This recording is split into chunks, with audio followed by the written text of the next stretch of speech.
Okay, we're going to look at how we can find some of our trig ratios without given a triangle. We want to actually use our calculator for a given angle. So if I remember, if I'm trying to find the trig ratio of a triangle, so I have some right triangle. Let's say I have an angle over here. It's called angle A. So this is the opposite side. This is, of course, the hypotenuse. And this is the adjacent.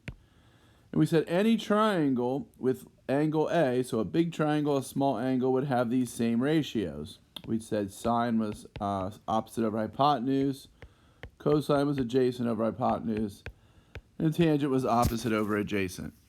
And we just use the triangle to find these ratios.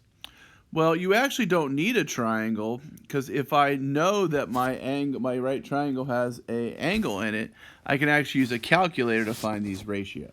Okay, so for example, if I look at the sine of 7 degrees, that means I have some triangle, it's a terrible triangle, that has an angle of 7 degrees in it. This is the opposite, this is the adjacent, and this is the hypotenuse. Okay, so any right triangle with a 7-degree angle would look like that. So if I want to know the ratio for sine, remember sine is opposite over hypotenuse, I could just use a calculator to find that ratio. So I have Desmos pulled up here, because that's the calculator a lot of us use, but a graphing calculator or a regular calculator would work just as well. But what I want to make sure I do, no matter what calculator you're in, if you're going to use these calculators, you want to make sure you're in degree mode. So in Desmos, you have to hit this wrench, which is in the top right corner, as you see. And then I'll just press degrees. And then that will turn my calculator to degrees. So now I can come over here and I can simply just type in sine of 7. So if you go to function, sine is right there, 7 degrees, and there's my ratio. So my ratio is just going to be 0.122. Typically we go to 3 decimals for these, but you can go to as many as you want. So that's going to be the ratio of the opposite side to the hypotenuse. Sometimes we can consider this 0.122 to 1. That's the ratio of the opposite side to the hypotenuse.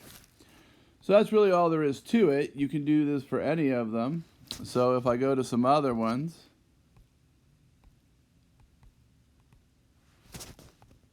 I can find the cosine of 15. So just cosine 15 is going to give me that one.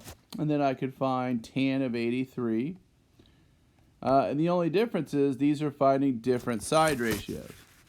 So the cosine ratio, which appears to be 0.966, that's the ratio of the adjacent side to the hypotenuse in a right triangle with a 15-degree angle.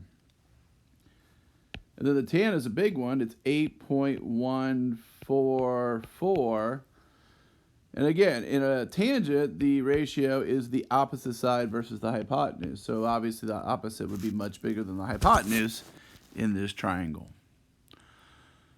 So this is how we'll use our calculator. Obviously the big thing, make sure you're in degree mode. And we will eventually use this to start solving right triangles, finding side lengths and angle measures.